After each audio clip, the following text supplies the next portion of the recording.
चलो साथियों, अब हमें बारिश की तैयारी करनी चाहिए।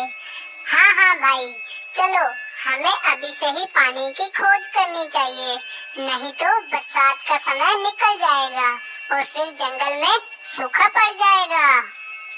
आसमान में बादल पानी की तलाश में निकल पड़े थे, लेकिन उन्हें जमीन पर कहीं भी पानी नहीं मिल रहा था, जहाँ से वो पानी पी सके और उससे बारिश कर सके। पर भाइयों, बहुत दिन हो गए, हमने पानी जमा ही नहीं किया। हम पानी की खोज कर पाएंगे? अगर हमें जल्दी बारिश शुरू करनी है, तो हमें पास वाले जंगल से ही पानी ढूंढना पड़ेगा। पहले से ही जंगल में पानी की बहुत कमी है, फिर भी तुम पास वाले जंगल में पानी ढूंढने की बात कर रहे हो।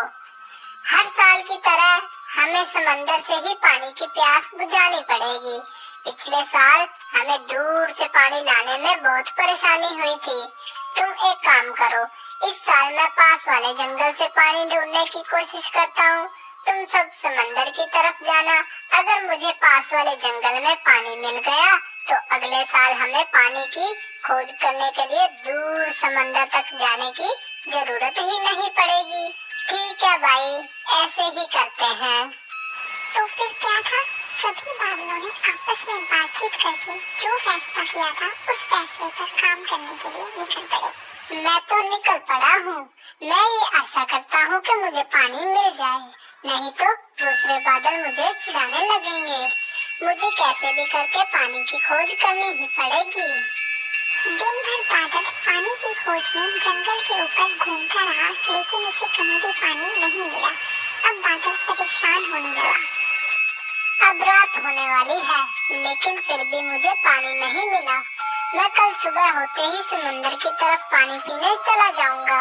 मैं दिन भर घूम घूम के बहुत थक चुका हूँ और कल मुझे बहुत लंबी यात्रा भी करनी है, इसलिए मुझे अब सारी रात किसी पेड़ पर आराम करना चाहिए। ऐसा सोचकर बादल आराम करने के लिए अच्छी जगह की तलाश करने लगा। हाँ, ये पेड़ ठीक रहेगा। ये बहुत बड़ा भी है और इसके पत्ते मुलायम भी हैं। इस पर मुझे बहुत अच्छी नींद आएगी। ऐसा देखकर बादल पेड़ के ऊपर जाके बैठ गया। इधर लाडो चिड़िया घर की तरफ अनाज लेकर लौट रही थी। उसके बच्चे उसका घर तक इंतजार कर रहे थे। लाडो चिड़िया अपने घर के पास आ गई। बच्चों ने पहली बार बादल देखा था, इसलिए उसे घूरे जा रहे थे। मम्मी, वो इतना बड़ा पेड़ पर क्या है? क्या वो पेड़ पर पंछी है? अरे नहीं बच्चों, वो कोई पंछी नहीं, एक बादल है। पिछली बार आपने जब बारिश देखी थी, वो इसी बादल से आ रही थी। मम्मी, क्या बादल नहीं होंगे तो क्या बारिश भी नहीं होगी? हाँ मेरे बच्चों, बादल को बारिश के लिए पानी की जरूरत पड़ती है, तभी वो बारिश कर पाएगा। बादल उनकी सारी बात सुन रहा था, वो उनकी तरफ देख रहा था। मम्मी, हमें उनसे बात करनी है। नहीं बेटा, वो थक गए होंगे, उन्हें थोड़ा आराम करने दो। अरे कोई बात नहीं चिड़िया रानी, तुम सब मुझसे बात कर सकते हो। बादल की ये बात सुनकर बच्चे खुश हो गए।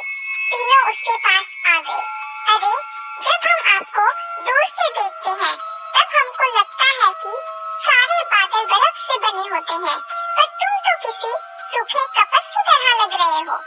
हाँ चिड़िया रानी, तुमने जैसे सोचा है, हम वैसे ही होते हैं। हम बर्फ की तरह ठंडे होते हैं। तो क्या इस साल बारिश नहीं होगी? अरे नहीं, ऐसी बात नहीं है। इस साल बारिश अवश्य होगी, वो भी बहुत ज्यादा। बाकी सारे बादल इसीलिए बहुत सारा पानी पीने के लिए समुद्र की तरफ गए हैं। अगले साल हमें दूर तक यात्रा न करनी पड़े, इसलिए मैं पास वाले इलाके में पानी की खोज कर रहा था, परंतु मुझे पानी नहीं मिल रहा। क्या आप पश्चिम में पहाड़ी इलाकों की तरफ गए थे? मैंने सारी दिशाओं में खोज की, लेकिन मैं बहुत थक चुका था, इसलिए मैं पश्चिम की तरफ बहुत दूर तक नहीं जा सका। अगर मैं बहुत दूर तक जाता, तो मुझे समंदर की तरफ जाने में बहुत ज्यादा कष्ट झेलना पड़ता।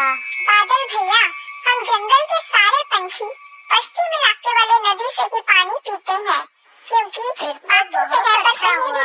मैं कल ही सुबह जाकर वहाँ से पानी पी लूँगा। तुम्हारा बहुत बहुत शुक्रिया चिड़िया रानी। मैं सारे पंछियों के उठने से पहले ही यहाँ से चला जाऊँगा। जाते जाते मैं तुम्हें एक जरूरी बात बताना चाहता हूँ, क्योंकि तुमने मेरी मदद की है। पिछले साल बहुत ही कम बारिश हुई थी, इसलिए हम सभी बादलों ने निर्णय लिया है कि इस साल बहुत तेज बारिश करेंगे, क्योंकि अगले साल तक जंगल के सारे जानवर और पंछियों को पानी की कोई समस्या न हो। इसलिए मैं तुमसे एक विनती करता हूँ कि आप सारे पंछी अपने अपने घोंसले सभी ऊंचे पेड़ पर बनाएं। हमें ये बात बताने के लिए बहुत बहुत शुक्रिया। मैं जंगल के सारे पंछियों को सतर्क कर दूंगी। इधर बाकी सारे बादल समुंदर तक पहुंच चुके थे। अरे भाइयों, क्या पता हमारे बादल दोस्त को पानी मिला भी है या नहीं। अगर ऐसा ना हुआ तो हमारा तेज बारिश करने का फैसला गलत साबित हो जाएगा और जंगल में फिर से सूखा पड़ जाएगा।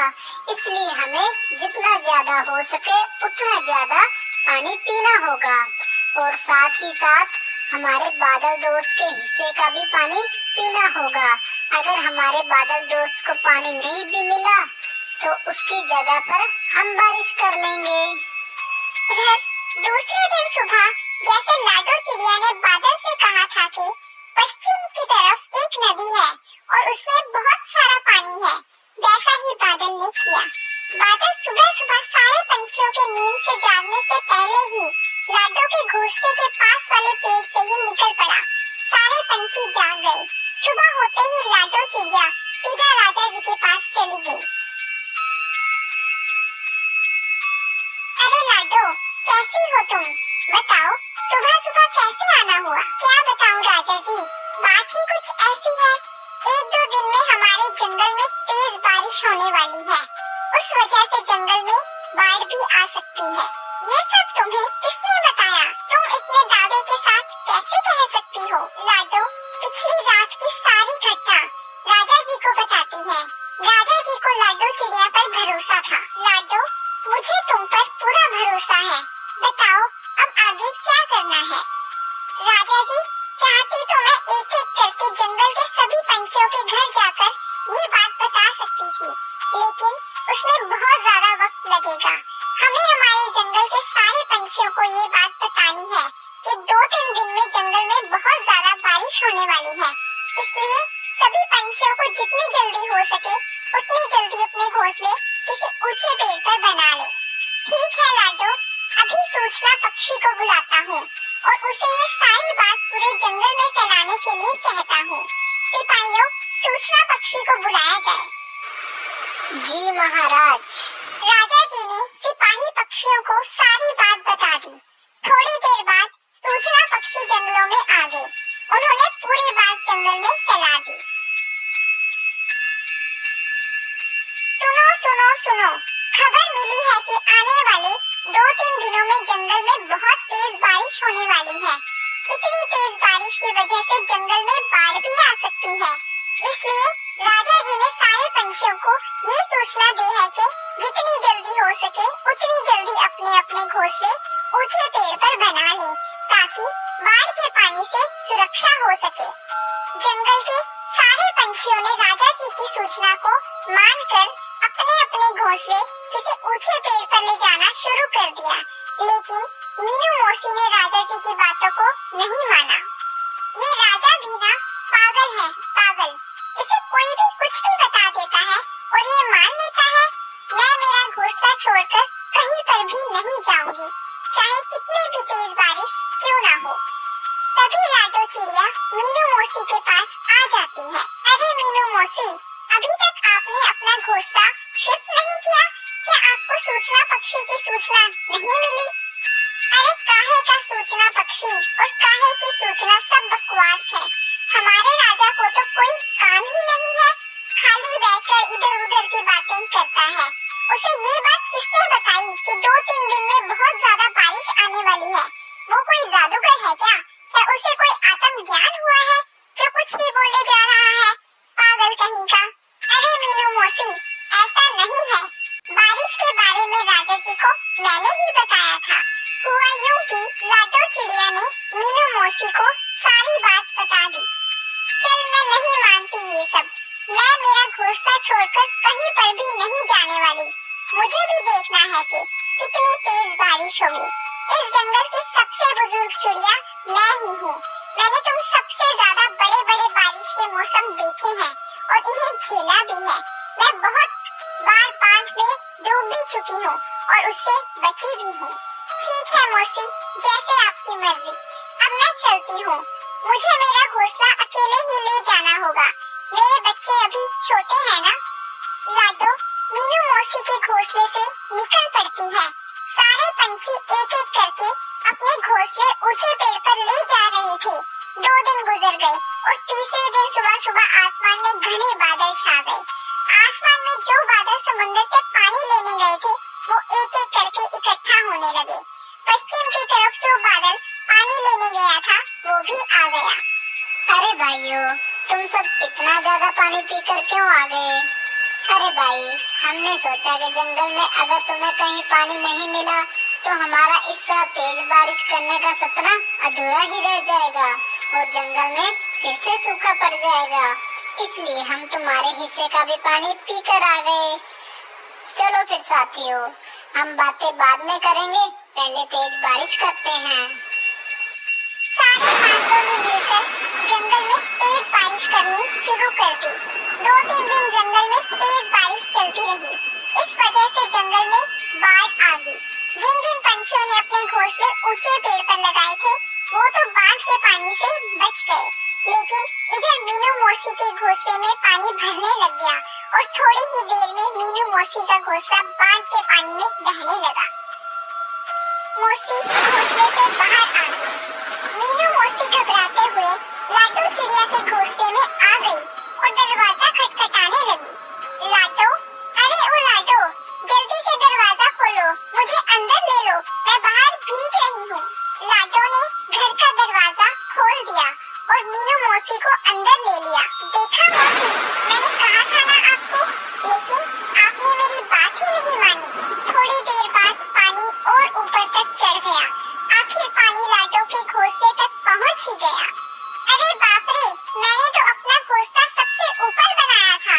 अगर पानी मेरे घोंसले तक आ गया है तो इसका मतलब बाकी के पंछियों के घोंसले डूब गए होंगे।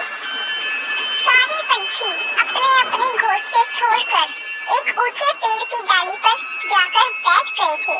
लाडो, मीनू मौसी और उनके बच्चे उनके पास चले गए। 4 दिन तक लगातार बारिश चलती रही। फिर धीरे धीरे बारिश कम होने लगी। बड़े पंछी भूख के मारे रह सकते थे, लेकिन बच्चों का भूख के मारे बुरा हाल था। लाडो ने जिस बादल के पानी ढूंढने में मदद की थी वो लाडो चिड़िया के पास आ गया। बादल भाई, आपने तो कहा था कि तेज बारिश होने वाली है, लेकिन इतनी ज्यादा तेज बारिश होने वाली है ये नहीं बताया था। बादल ने सारी बात चिड़िया रानी को बताई कि कैसे दूसरे बादलों ने उसके हिस्से का भी पानी पी लिया था। लेकिन अब आप ही बताइए, हमारे घोंसले तो पानी में बह गए हैं। हम कब तक पेड़ पर यूं ही ऐसे बैठे रहेंगे? जंगल में अभी भी बहुत सारा पानी भरा पड़ा है, ऐसे तो हम सब मर जाएंगे।